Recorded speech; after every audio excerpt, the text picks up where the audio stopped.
Well, good morning and a very warm welcome to the Google Advertiser community and our live stream series of webinars. We are talking about Google AdWords today, and within AdWords specifically about the feature how to use AdWords Attribution to better optimize for the customer journey. My name is Patrick. I am a product specialist for measurement, attribution, automation in the EMEA region, that is Europe, Middle East, Africa. And I'm just also an expert. Patrick and me, we're both working on the same team, basically taking care of, as he said, of the EMEA region so that everyone can kind of use the wonderful features that are related to attribution within AdWords. Right, and today we're going to talk about AdWords Attribution more specifically. So not about Google Analytics Attribution, only about AdWords Attribution to be very clear about the scope. And we want to talk about why attribution is actually important. Now, as you may have known or heard from colleagues or within the industry, that more than half of the worldwide web traffic is now coming from smartphone and tablets. Right. As such, that means that actually users, and that we're talking about general, all users can search online anytime, from anywhere, and that results essentially in complex consumer paths. Now, FYI, you can use the free Google tools that you find on the Think with Google page to find out how important mobile is for your industry. So if you want to find out how the percentages of people that actually use mobile to interact with your kind of business, then feel free to go over and check it out after the live stream. Right. What does it mean with the consumer parts? Well, for example, we have done a study, then we found out that 75% of online adults start an activity on one device, but they don't finish it there. So it means at least more than one device is actually part of the consumer journey. And as such, that means that there are several touch points with you and your advertising until a user converts, purchases, submits a lead, and so on and so forth. However, as you can see, there at the moment we have a so-called last click attribution world where we focus most in the last interaction, right? However, we want to understand the full purchasing journey, the full customer journey, in order to adapt to that, in order to make our advertising more relevant for our users along the journey. So we want to take into consideration every single touch point. And to bring it more to a more specific example, think about yourself when you booked your last holidays. And when have you last booked a holiday really in one sitting on one device? That doesn't happen, right? More likely, you might have a journey like this. If you have a full week, there might be 4 days where you actually interacted with some sort of Google search advertising. Right, so you search for best tropical vacation, then you went on to the next step, searching for bed and breakfast, right? Then you may do some specific searches until you eventually book. And that might even not happen on only one device, but it might be multi-device. I remember very vividly my last journey when my girlfriend and I, we were booking our summer holiday, and it did not even take a week. It even took longer than that. Like it's very real for me. Right. And that is like the travel industry, but that accounts for all other industries, even if you think about a B2B industries, right? B2B, travel, retail, all of you will face this, this challenge. Now, as you can understand, understanding these journeys can be challenging. So how do I associate value? How do I understand where I should advertise? Do all of these touch points, are they equally as important as the other? And attribution is exactly that. It connects these different dots of different touch points of customers until they do the reservation, or the conversion, as we call it, right? So attribution is really key to give you a full understanding of the customer journey.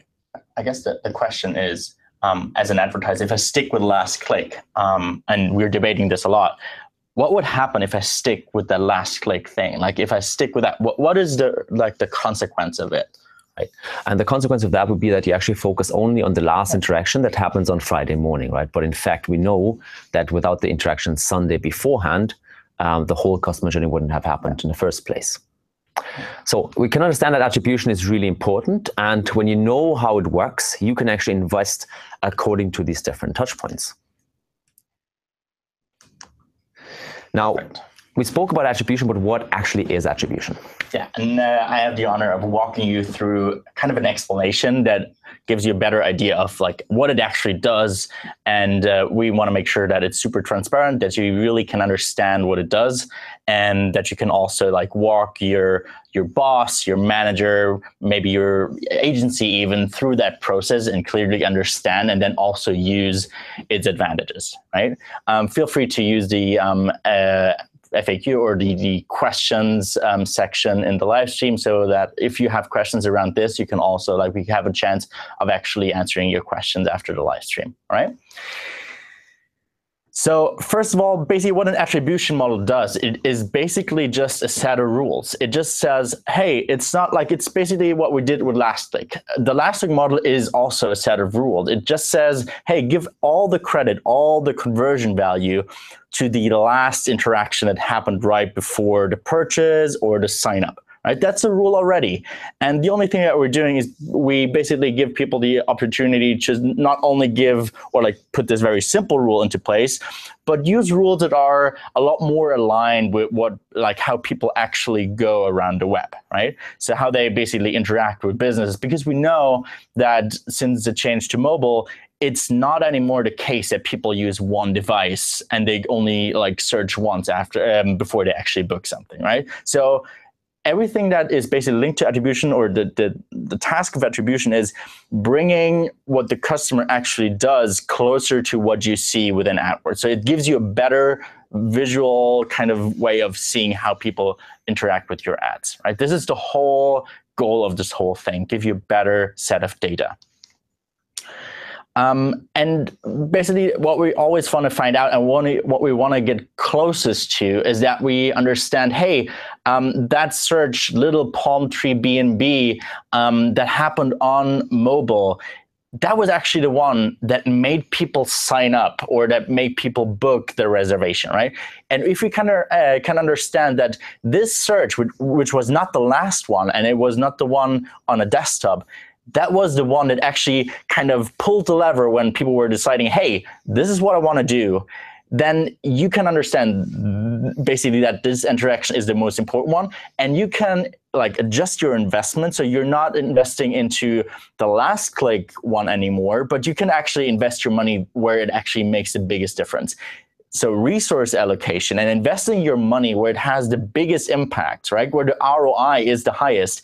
This is the sole objective of attribution, right? All right. The first click, obviously, model, or the first click is one that is leading people into the funnel. But then, like, there's a lot of more things happening along the way. So basically, what we're describing here is like, which one of the interactions on this path is actually the most important one, right? And we can have a debate over the first click is the one that kicked everything off, or the last click is the one that kind of led to the reservation. But like, there's also some interactions in the middle, and in the end, we want to find out which is the most important one, right? As I said, so this is basically just a repetition. So this is basically what we did for the last, let's say, 10 to 15 years. We basically attributed everything to the last click. So if we go through this slide depicting a consumer journey that goes from a query that is basically around great tech gifts. So this is obviously someone who's looking for a nice gift for maybe his or her grandson. Great tech gifts then goes on to, hey, I want to, like, as a gift, I want to give a tablet. So highly rated tablets is my query. And then the last thing is he or she finds out that the Nexus 9 tablet is what I actually want to do, and then buys afterwards. What we did is we basically gave all the credit to this last query, which results in a lot of brand traffic and a lot of value to brand queries, right? This is probably why a lot of our advertisers have a lot of brand campaigns in their accounts, right? Because we gave all the credit to those ones. But if we look closer, we see that this brand market, this bubble of brand demand that's in the market already looking for the Nexus 9, and the Nexus 9 here stands for brand. It could also very well be your brand. The demand for your brand is actually, if you compare it to like the highly rated tablet, so the more generic, but still like you are competing in this category, right? this demand is still a lot bigger because there's a lot more people in the market looking for something that is related to what you're offering, but it's not exactly the brand or the exact product that you're marketing. So this bubble of demand that's out there looking for something that is related to your product, that bubble is a lot bigger than your brand bubble. And that's just the way things are, right? And if we go even further, the great tech gifts bubble is even bigger, right?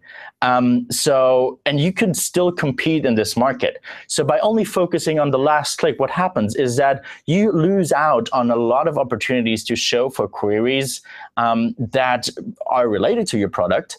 But since you gave all the credit to the brand, to the last interaction most likely, it actually kind of pulls you away from these generic queries. And it basically reflects in your AdWords account as, hey, these campaigns that are more generic, because all the credit goes to the last click. These more generic queries and these more generic campaigns are actually not working. But the reason why they show as not working is because you're focusing on the last click, right? This is very important to understand.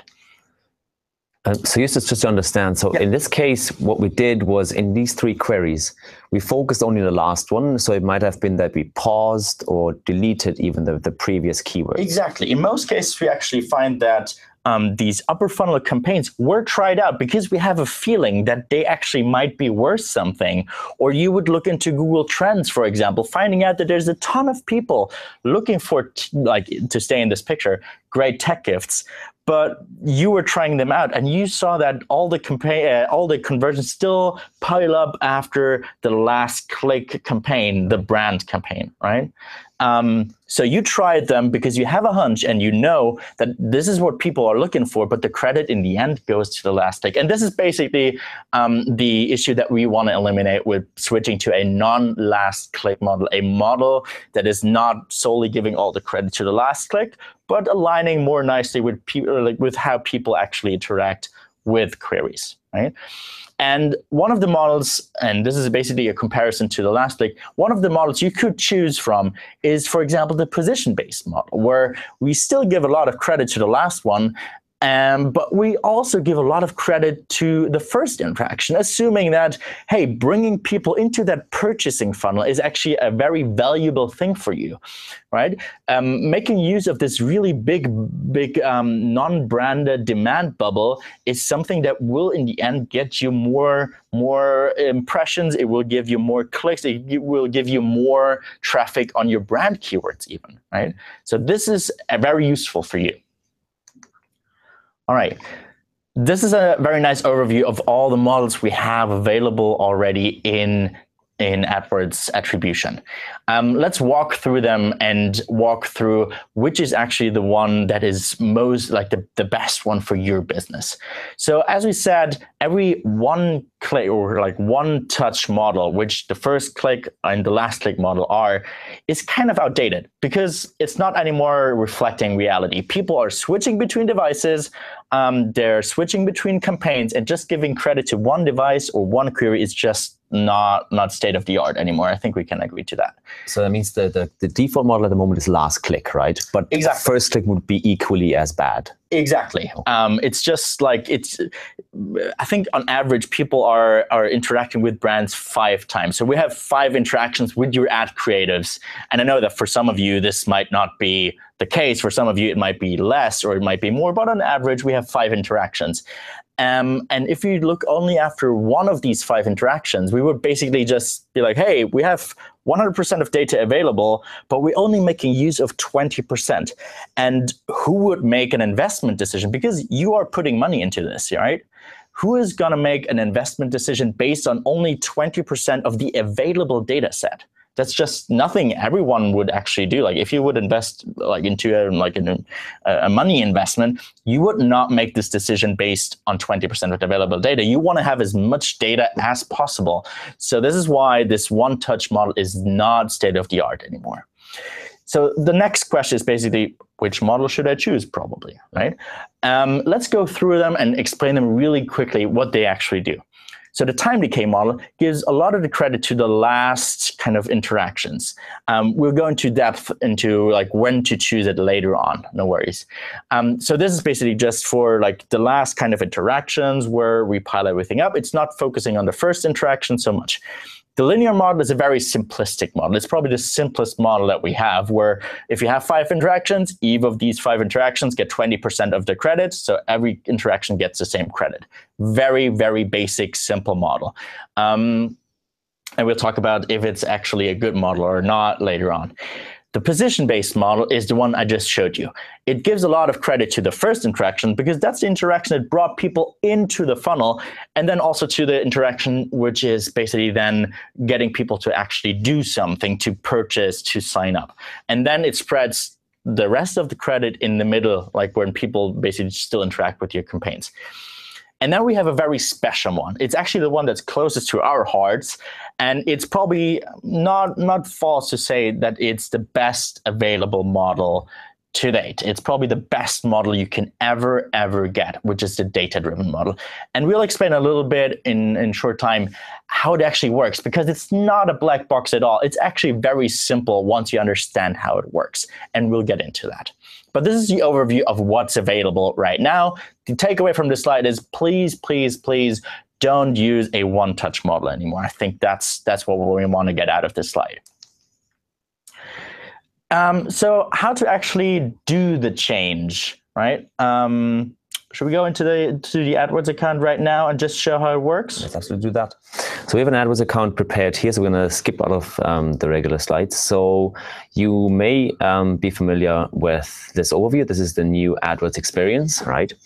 And if you're still using the old one, it's very similar. You go to the very top. So this is basically how to implement it. We basically want to show you how simple it is to change the attribution model to make more, like, use of more available data. And it actually takes, what, 20 seconds to do? So it's super, super simple. Yeah. So you go to your measurement section on the top here, and the old interface will be tools and then conversions. So you go to conversions, and it gives you an overview of all the different conversions that you have. So here you see all the conversion interactions. And let's say I just take one of them. So what you do is you choose the one for which you want to change the attribution model, right? So yeah, it's very important to say that the attribution model is basically chosen on a conversion action level, right? Right. That's important. So you can change it for each and every one of them. So here you go into e-commerce transaction.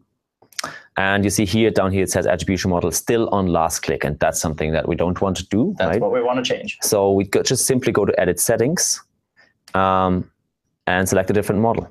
So we want to avoid first click as well. So the choice between linear, time decay, and position based. So in this case, I choose position based, I save. And that's it. Everything else is automated. From now on, your conversion credits will be distributed equally, or in this case, position based, across different campaigns, keywords, devices. And that's perfect. Like, I think in the end, and we'll touch on it later on, but this is basically the only thing you need to do.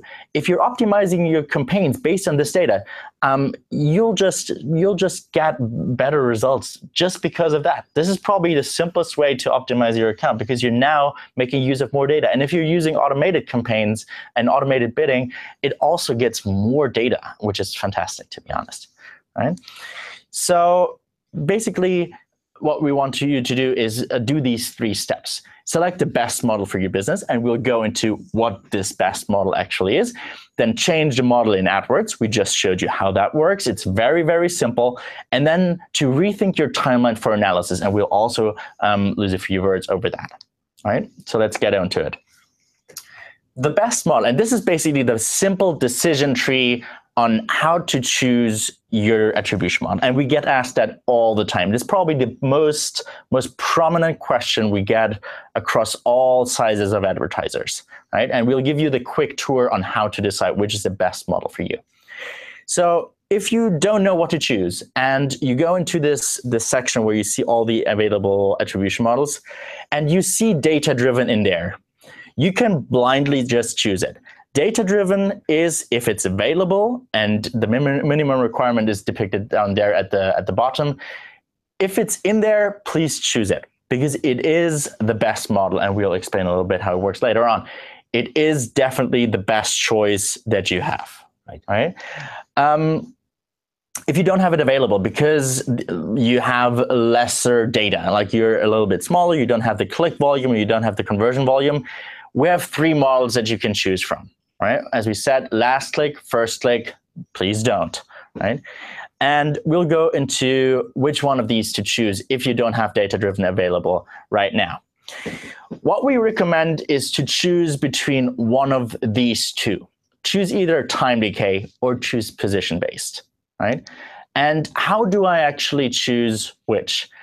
Time decay is a more conservative growth strategy play, while the position-based is a more growth-oriented one, because it basically drives you to do more of the upper funnel stuff. So if you want to grow aggressively, you go for position-based. If you're more conservative and you're in a stable business already, you don't want to shake things, you're not interested in like high growth rates, then go more conservative.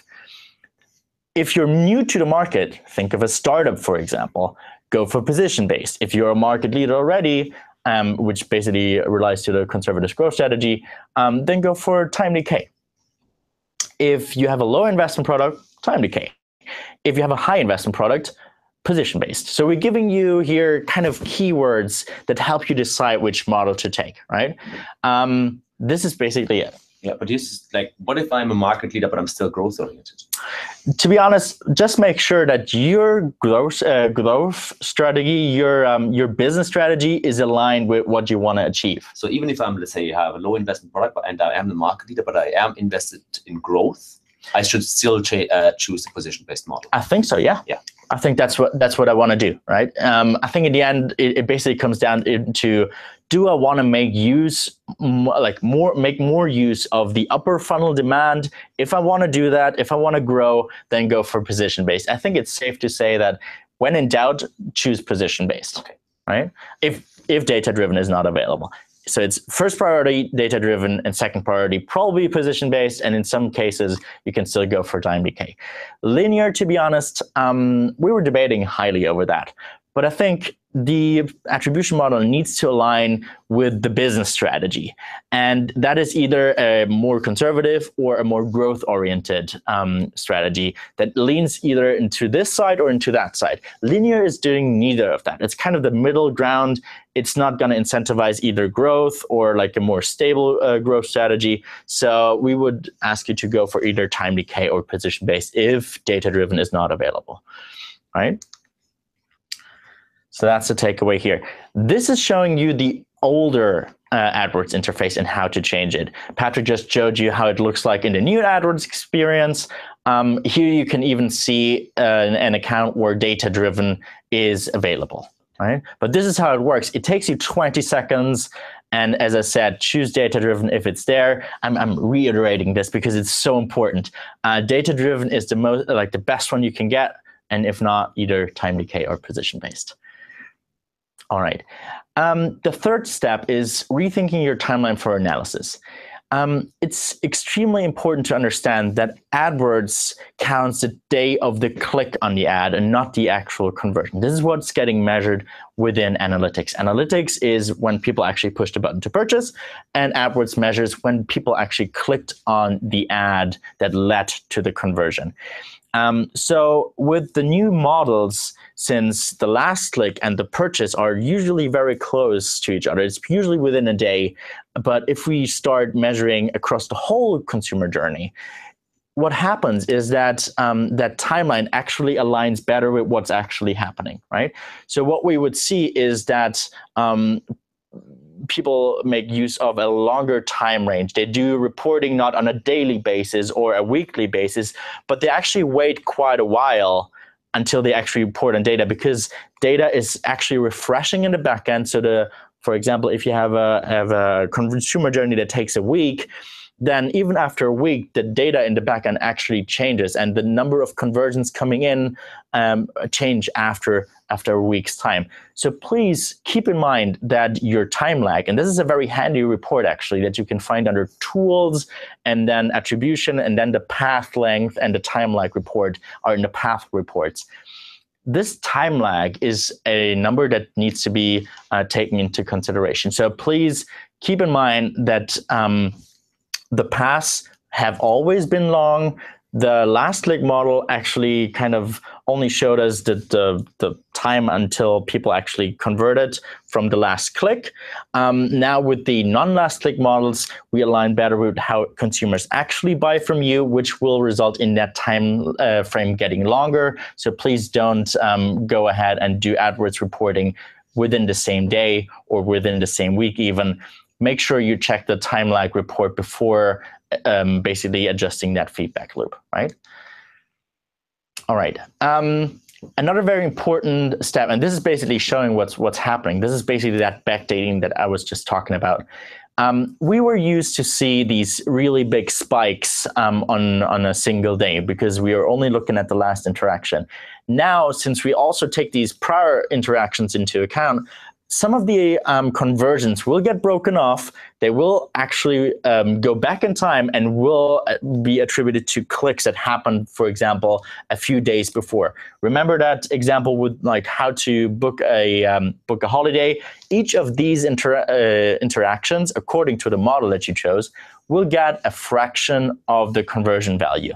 So we're actually moving some of the conversions or fractional conversions back in time to where they actually belong.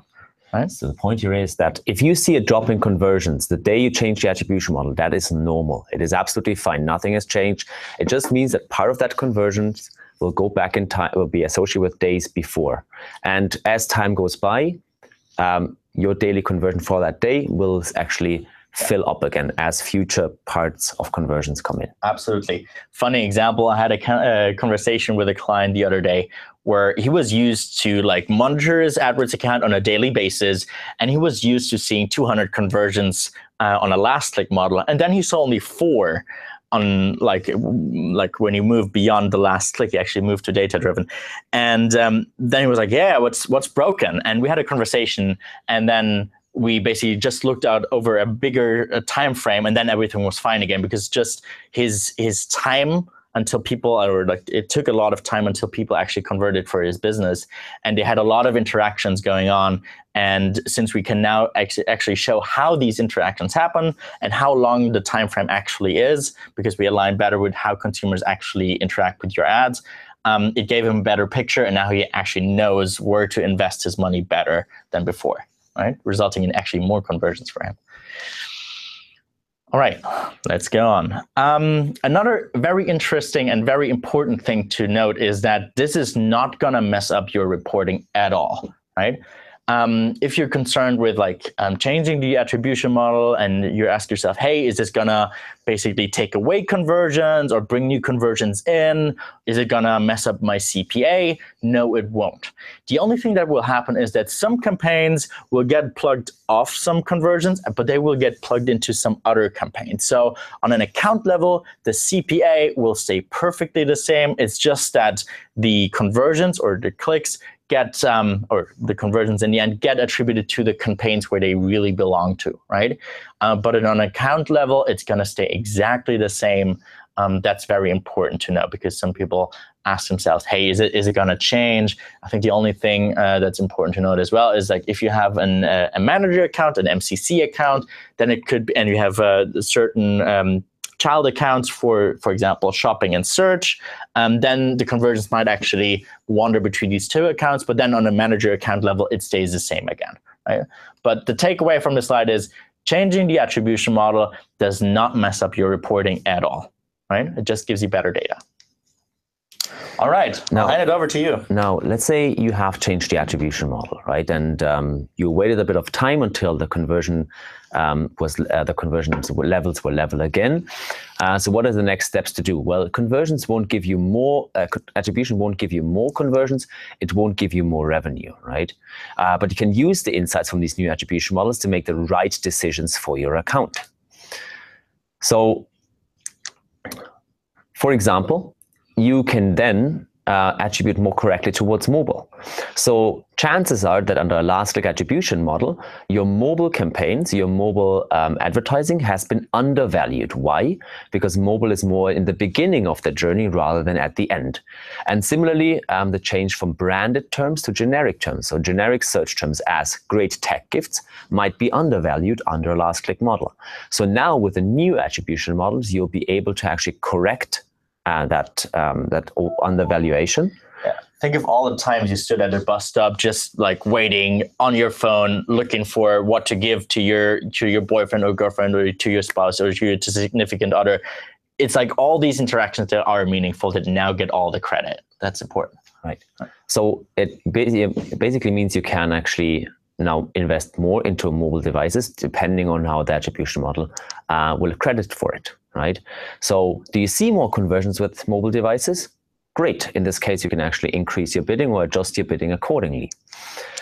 Also, it may have been that, if you take the example from early on, that you have paused or even taken out all the keywords that are generic, such as great tech gifts or highly rated tablets. Because it didn't seem to work, right? So in this case, there might be a chance that you now will see more conversions coming through, but you need to reactivate those keywords, right? So expanding to non-brand keywords and increasing the max CPCs on those keywords will be supported by the attribution model. So the attribution model will give you more, the non-last click attribution model will give you more insights to invest better in those non-branded keywords. So yeah, but then they say like, hey, I'm spending already a ton of time on my bids and spending a ton of time on my keyword management. I don't want to do this on top. What can I do, right? The best decision now is then to switch over to smart bidding, that is automated bidding strategies, right? These bidding strategies will do the bidding for you, so you don't have to do it yourself. You can actually rely on the bidding strategy to do the bidding for you, and that works seamlessly with non-last click attribution model. So when you change the attribution model and you apply smart bidding, it will work quite smoothly. And actually, some of our very successful advertisers, they understood that with changing to a non-last click model, they get more data, right? As I said, 5 interactions, that's basically 5 times the data that you're now getting. Right. And yeah, well, you know how hard it is to optimize for an account. Just imagine how hard it is to optimize for 5 times more data. And that's kind of giving you a headache sometimes, or could give you one. So this is basically the perfect timing to go into testing out smart bidding, testing out our eCPC or target CPA models for free, and run an experiment if they work better, for example, because the machine will do the optimization for you. Right. A lot of question that comes up very often is third party. I'm using a different automation tool, or using a different bidding tool. And the good news is our non-last click attribution models work with that. So you can still switch over to that model and apply your third party bidding strategies. Will take those conversions into account as before. No rupture. If you're unsure, speak to your account managers or like post the questions into our community. We're happy to help you out. And that is basically it. So thank you very much. We'll open it up to a few questions now and see what came up in the meantime. Now, Joel here asked, I find that I focus on the first search query, i.e. great tech gifts, that the quality score turns out pretty bad. How do I tackle this problem? Or do you find it's valid to advertise low quality score keywords to get customers into the sales funnel? So the question is related to my generic search keywords, right? They might have a low quality score, right? So I might have to overpay for them. What can we do with that? I think what's important here is to give the system as many degrees of freedom as possible. And what this means is basically put a lot more ads into it and try a few new ads, because what we see in most cases is that people only use 1 or 2 ads in these ad groups where they see very bad quality scores. So we don't have a lot of ads to actually match to these queries. So it might be that by putting in a few more ads and also increase, like switching over to expanded text ads, that might actually help you increase your quality score. Right. Prabhasharan asked, what is the best model for a startup website? I think we just touched upon that. For most startups, it's actually not possible to switch to a data-driven model, which we still have to kind of explain, and we'll get to that. I won't forget it. But I think for a startup, I think that's a perfect example for a position-based model. Right? I'd agree, absolutely. Yeah. And then having 2 AdWords accounts in 2 different countries with 2 different completely market roles. Do you see any issues having different attribution models? No. I'd say no. Just if you have 2 AdWords accounts with 2 different kind of growth strategies, use 2 different attribution models. That is fine. That is aligned with your business strategy. Exactly. And we sometimes even see that, for example, an advertiser that would be in one country launching a new product, and basically just like, this is obviously for bigger advertisers, launching a new product and then having, for example, a campaign that is like, and also a conversion action for this exact product. They're switching to a different attribution model for this exact new product, because this product is new in the market. It's not yet associated with the brand name that much. It needs to grow and it needs to make use of all these generic queries. So that's very important, right? I still owe you the explanation of how data-driven attribution actually works. And since we're kind of short on time and I really want to do this right, I will refer you to a very cool YouTube video that we have up and running. It's 2 minutes long, and it explains perfectly how data-driven attribution is basically doing A/B testing with the help of all of your keywords, all of your clicks within your AdWords account. So please look for how does data-driven attribution work in YouTube. You know how that works, and it's giving you a very nice animated video coming from us, actually, that explains exactly how it works and gives you a better understanding of it, right? We have another question from Andrew. I work with a reseller who has hundreds of different products with tight margins. Do you think this strategy is appropriate for us? And with strategy, you probably mean switching the attribution model away from the last click model. What would you say to that, Patrick? I'd say absolutely. Like, even if there's a lot of different products and different tight margins, you want to make absolutely sure that you correctly attribute your advertising and you set the right investment at the right time instead of just the last click. So by all means, change to non-last click attribution. I would say this is actually the perfect example, because you are having a hard time with these tight margins. So you exactly want to know what drives the conversions, right? That's what you said. So exactly for these use cases where you want to get the best ROI possible, the best bang for your buck, this is where you need to go into non-last click attribution. Best case scenario, you get data-driven and you really see where you can make an impact on your customers. All right. Brilliant. That's us. Thank you very much for tuning in. We make this session available after the live recording now. So on the watch page, you'll actually see a recording and a YouTube link.